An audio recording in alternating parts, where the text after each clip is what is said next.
Assalamualaikum warahmatullahi wabarakatuh. Halo semua, saya Anies Rashid Baswedan. Inilah cerita dari pendopo.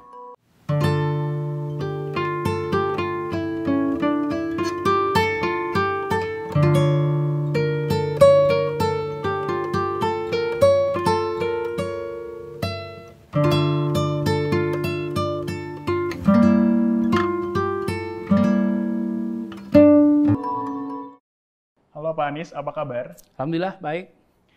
Pak, pertanyaannya yang paling sering ditanya warga, kenapa sih Pak pengen bikin channel YouTube ini? Jadi begini, selama ini saya menjalani begitu banyak hal yang jadi pengalaman. Ada perspektif, ada pengalaman, ada pembelajaran, yang itu semua saya rasakan, saya jadikan bahan refleksi, dan menjadi bahan untuk saya bertindak, berpikir. Nah, lewat channel ini, saya akan membagikan itu semua.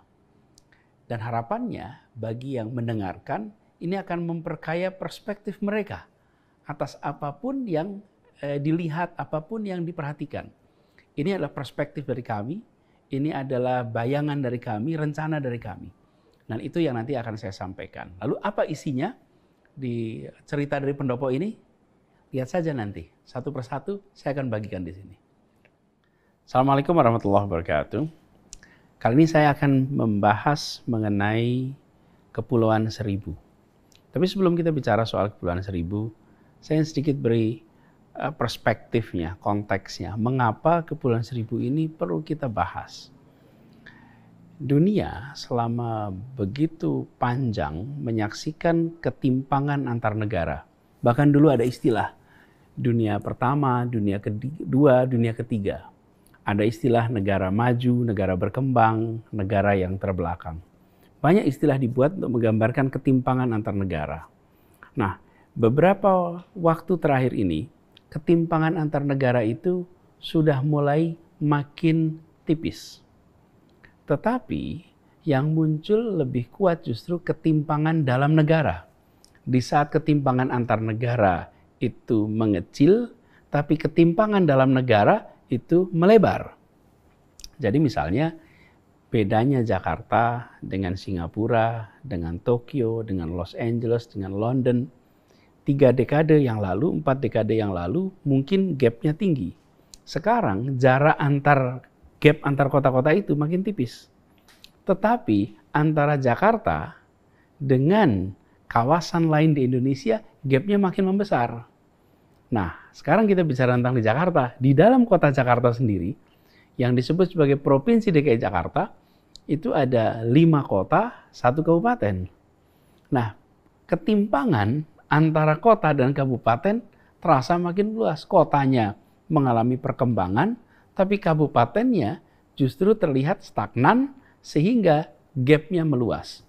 Itulah sebabnya mengapa salah satu yang kita serius janjikan pada saat kita mulai bertugas di Jakarta, ada janji nomor 14 tentang Kepulauan Seribu. Mengatasi ketimpangan antara kawasan daratan dengan kawasan kepulauan. Apa masalah utama yang ada di sini?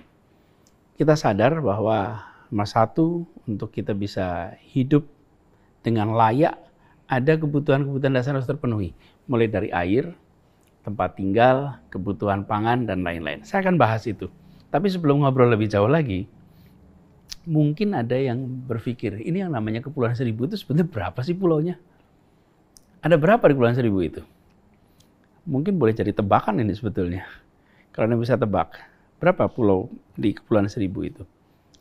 Ada yang bilang disebut Pulau Seribu karena pulaunya ada 1000.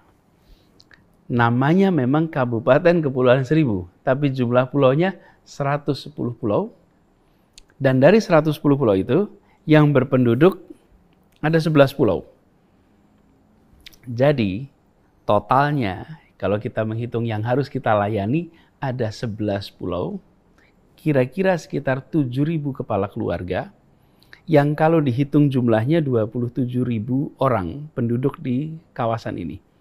Bila dibandingkan dengan kecamatan-kecamatan yang ada di daratan, maka sangat kecil. Tapi kecilnya penduduk bukan berarti kecilnya pelayanan.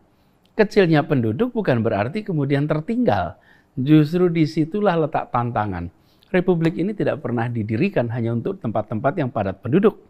Republik ini didirikan untuk siapa saja yang ada di Nusantara yang nature-nya adalah kepulauan. Nah, jika di ibu kota, kawasan kepulauan tertangani dengan baik, maka kita sedang mengirimkan pesan kepada seluruh penduduk di kepulauan manapun di Republik ini, bahwa ini adalah soal waktu saja, bahwa semua akan tertangani. Tapi kalau kepulauan yang di dalam bagian dari ibu kota tidak tersiapkan fasilitas dasarnya, kira-kira pesan harapan apa yang dikirimkan kepada seluruh penduduk di kepulauan di seluruh Indonesia? Jadi ketika kita membicarakan tentang Kepulauan Seribu, ini bukan semata-mata soal menangani Jakarta. Ini mengirimkan pesan optimis, pesan positif bagi seluruh Indonesia. Nah, ini kira-kira ilustrasi Kepulauan Seribu. Nah, Jakarta sendiri sebagai kawasan di Pulau Jawa bukan satu-satunya provinsi yang punya kawasan kepulauan. Di Banten ada sekitar 60 pulau. Di Jawa Tengah ada 33 pulau.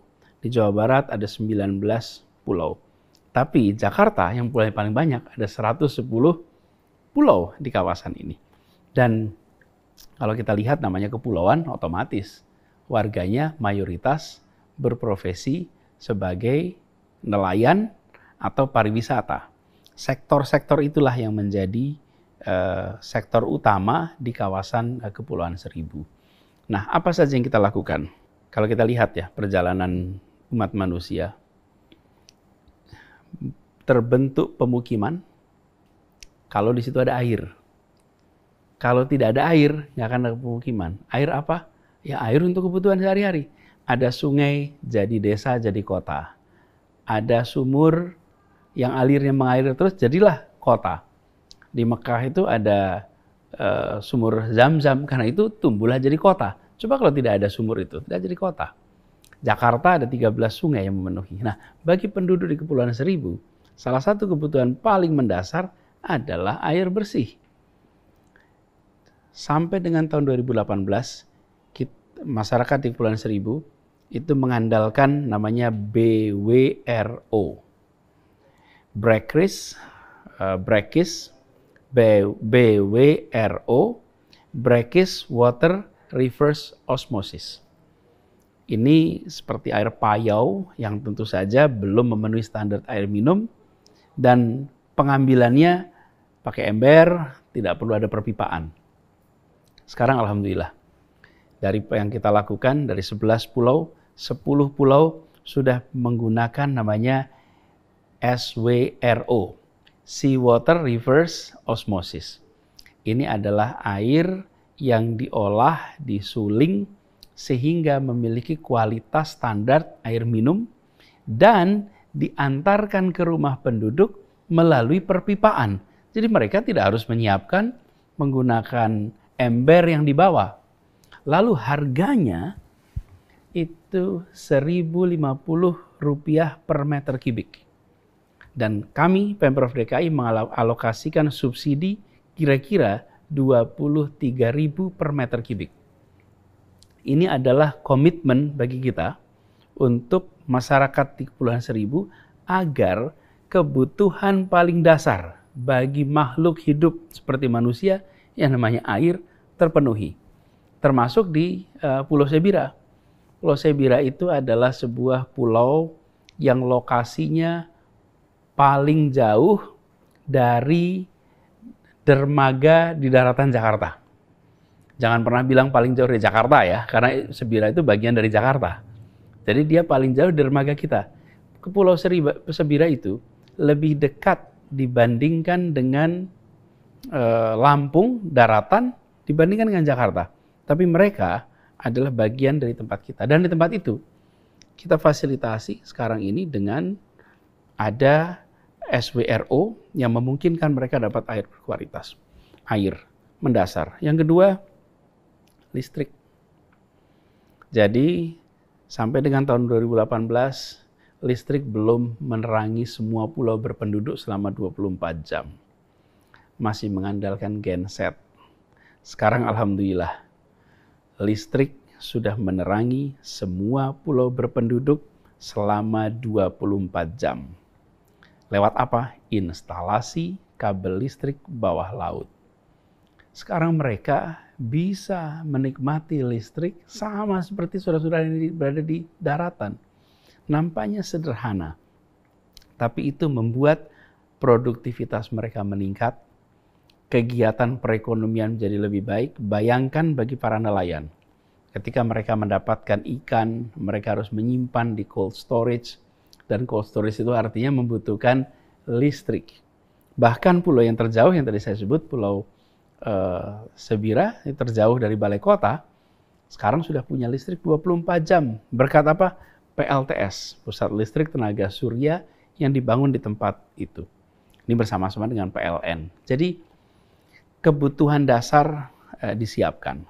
Kalau air siapkan, listrik disiapkan, persoalan berikutnya adalah kebutuhan pokok. Warga di Jakarta, di Kepulauan Seribu, sering harus belanja ke daratan, minimal ke Muara Angke, untuk belanja sembako, yang kemudian nanti mereka yang kulakan punya warung-warung, dijual nanti di warung-warungnya. Apa yang kita lakukan? 2018, kita membangun jak grosir di Pulau Tidung Kecil. Apa itu artinya? Artinya kebutuhan pokok disiapkan dalam skala grosir di pulau yang biaya kesananya tanggung jawab kami. Kami siapkan jak grosirnya di Pulau Seribu, sehingga warung-warung yang ada di Pulau Seribu tinggal kulakan di pulau ini, tidak perlu jauh-jauh datang ke daratan Jakarta. Tidak perlu ke Kramat Jati untuk belanja kulakan. Cukup mereka belanja di jak grosir ini. Apa konsekuensinya? Biaya kebutuhan pokok menjadi jauh lebih rendah, sehingga mereka merasakan kesetaraan harga antara yang mereka dapatkan di daratan dan yang mereka dapatkan di kepulauan. Nampaknya sederhana, tapi kita bisa mengirimkan pesan kesetaraan itu hadir karena harganya mendekati atau sama dengan harga di Jakarta, di daratan Jakarta. Nah, kebutuhan ini disiapkan oleh siapa? Pemerintah, yaitu tugasnya pemerintah. Salah satu tugas pemerintah adalah memastikan ada kesetaraan itu. Kemudian sama juga dengan kebutuhan pokok lainnya, misalnya bensin. Walaupun di Kepulauan Seribu minim kendaraan roda 4, rata-rata adalah kendaraan roda 2. Tapi harga BBM solar misalnya 1 liter itu di 2018 sampai Rp8.000. Dan tentu saja ini memberatkan bagi para pemilik kapal, terutama nelayan. Sekarang alhamdulillah harga solar per liternya 5.000-an, ekuivalen dengan harga di daratan. Jadi ketika kita membicarakan kawasan Kepulauan Seribu, ini contoh saja, ilustrasi bahwa kita ingin memastikan ada kesetaraan dalam artian fasilitas. Begitu juga fasilitas kesehatan, fasilitas pendidikan, disiapkan untuk 11 pulau itu memiliki fasilitas yang setara. Lagi-lagi, tujuan kita adalah membuat warga di Kepulauan Seribu merasakan kesempatan yang sama dengan warga yang tinggal di daratan Pulau Jawa. Nah, ini yang kita lakukan sama-sama. Lalu, saya ingin cerita sedikit soal pengalaman di Pulau Seribu. Satu ketika, bulannya April tahunnya 2019, saya datang ke Pulau Sebira, tempat ini yang tadi saya sampaikan paling jauh dari dermaga di daratan Jakarta, lebih dekat ke Lampung. Ketika saya sampai di sana, warga itu menyambut begitu banyak di dermaga. Rupanya itu adalah kunjungan pertama gubernur sejak tahun, ya dua versi, ada yang bilang tahun 89, ada yang bilang tahun 91. Tapi intinya tahun 90-an. Jadi ketika datang lagi ke sana itu kira-kira 29 tahun, 28 tahun atau 30 tahun sesudah kunjungan gubernur terakhir. Masyarakat menyambut di situ. Dan perjalanan ke Pulau Sebira ketika kami lakukan itu sekitar 2-3 jam.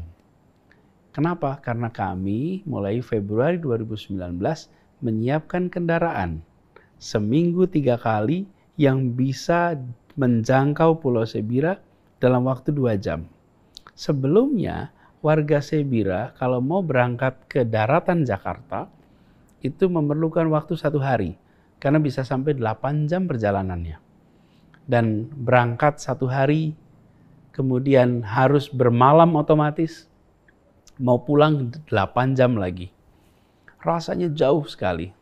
Sesudah disiapkan kapal khusus sampai ke Sebira, mendadak mereka merasa dekat dengan daratan Jakarta. Karena jauh dekat itu bukan soal hitungan kilometer saja, tapi soal lamanya perjalanan. Nah, begitu kecepatan diubah menjadi speed yang tinggi, jadi dekat. Saya sampai di sana dengan warga, ngobrol, diskusi, dan pada saat mau pulang, itu suasananya agak emosional. Masyarakat berkumpul di dermaga, banyak sekali. Rasanya seperti seluruh pulau. Karena penduduk di Pulau Sebira ini sekitar 700-800 orang. Dan pada saat itu mayoritas berkumpul di dermaga melepas rombongan kami pergi. Sebagian itu meneteskan air mata. Kemudian baru saya dengar dari Pak Bupati bahwa mereka itu bilang, ini lama sekali dari gubernur terakhir datang. Kira-kira sesudah gubernur ini pulang, kapan ya ada lagi yang datang ke tempat ini? Saking jauhnya tempat ini dari daratan Jakarta. Itu April 2019. Sesudah itu kita bertugas di sini berbagai macam urusan, dan alhamdulillah kemarin bulan puasa saya kembali ke Pulau Sebira. Kira-kira 2 tahun sesudah itu. Dan kali ini saya penuhi janji ke mereka. Waktu saya pulang saya bilang, insya Allah saya akan datang kembali, dan nanti ketika datang ke sini saya akan nginap. Jadi kemudian saya nginap di Pulau Sebira, berkumpul dengan warga, malam tarawih sama-sama. Lalu sesudah itu kita diskusi, kita ngobrol. Sebuah pengalaman yang sangat mengesankan. Dan yang mengagumkan ya dari tempat ini, kalau datang ke pulau-pulau ini akan ketemu dengan pribadi-pribadi petarung. Orang-orang yang berani menghadapi tantangan di laut. Orang-orang yang memulai sesuatu yang betul-betul baru. Seperti Pulau Sebira ini, dibangun sekitar tahun 76. Dimulai dari satu keluarga sampai akhirnya menjadi satu komunitas. Kembali kepada Pulau Seribu.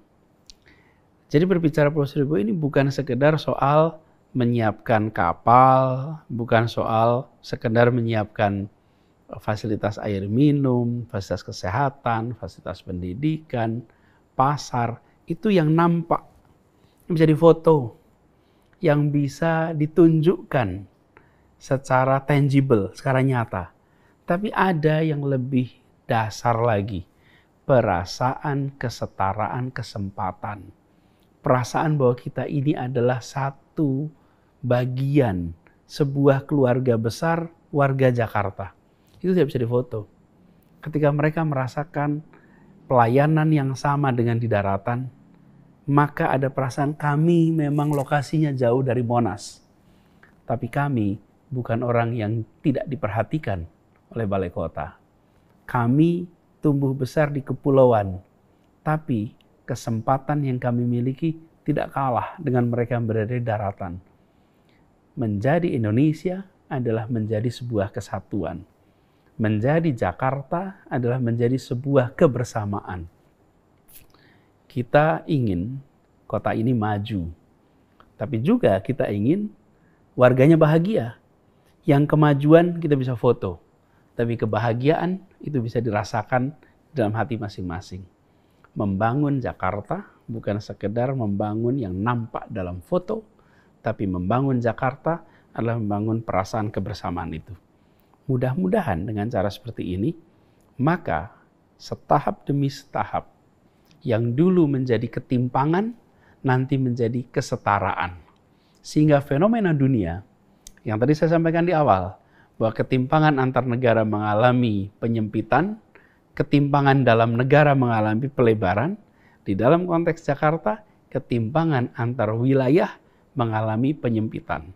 Mudah-mudahan nanti kita akan menyaksikan Jakarta daratan dan Jakarta kepulauan setara dalam semua aspek. Kita menuju ke sana dan insya Allah bisa segera tuntas. Terima kasih.